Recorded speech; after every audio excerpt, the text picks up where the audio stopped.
আড়াল থেকে চিত্রার গোপন কথা শুনে কথা জানতে পারলো চিত্রাই নিজেকে বাঁচাতে তিলককে মেরে ফেলতে চেয়েছিল। হ্যাঁ বন্ধুরা, আমরা এমনটাই দেখতে পাবো কথা ধারাবাহিকের আগামী পর্বগুলোতে।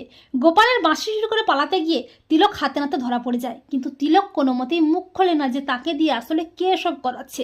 তখন তিলককে থানায় নিয়ে যাওয়া হয়। এরপর তিলককে আদালতে কোর্টে তোলার ব্যবস্থাও করা হয়, যাতে করে তিলক সব সত্যিটা স্বীকার করে। আর চিত্রা তো প্রচণ্ড ভয় পেয়ে যায়। চিত্রা বলে, না না, তিলককে আর বাঁচিয়ে রাখা যাবে না, ওকে শেষ করে ফেলতেই হবে। এই বলে চিত্রা প্রান্তিকের সঙ্গে প্ল্যান করতে থাকে তিলককে শেষ করতে। এরপর সবাই মিলে আদালতে যায় আর তিলককেও নিয়ে যাওয়া হয় আদালতে। এরপর যখনই তিলককে কাঠগড়ায় তোলা হবে করে, ঠিক তখনই প্রান্তিকের ভাড়া করা গুন্ডা তিলককে একটা বিষাক্ত ইঞ্জেকশন দিয়ে দেয়। তিলককে হসপিটালে ভর্তি করা হয়, কিন্তু ডক্টর জানায় ওর শরীরে এমন একটা বিষাক্ত ইঞ্জেকশন দেওয়া হয়েছে যেটাতে ওর প্যারালাইজড হয়ে যাওয়ার সম্ভাবনা আছে। ও হয়তো আর কোনোদিন কথাও বলতে পারবে না। তা শুনে কথা অগ্নি সবাই নিরুপায় হয়ে পড়ে। কথা বলে তার মানে আর সত্যিটা আমাদের জানা হলো না।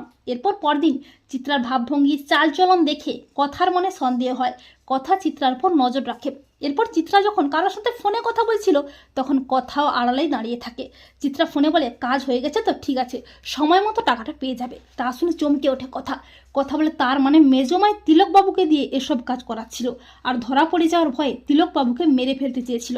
কথা চালাকি করে চিত্রা সব গোপন কথা ফোনে রেকর্ড করে নেয় আর বলে, মেজমা, এবার তোমার আসল মুখোশটা আমি সবার সামনে খুলে দেব। কথা মেজমাকে বলে, মেজমা, তোমার সব কথা আমি শুনে ফেলেছি, তোমার মুখোশটা আমি খুলে দেবই। আর তা শুনে চিত্রার মাথায় তো আচমকা যেন বাজ পড়লো। তো বন্ধুরা, তোমরা এটাই চাও তো যে চক্রান্ত করতে গিয়ে চিত্রা যেন কথার হাতে ধরা পড়ে যায়, আর কথাও যেন চিত্রাকে পুলিশের হাতে তুলে দেয়? কমেন্ট করে এক্ষুনি জানিয়ে দাও তোমাদের মতামতটি।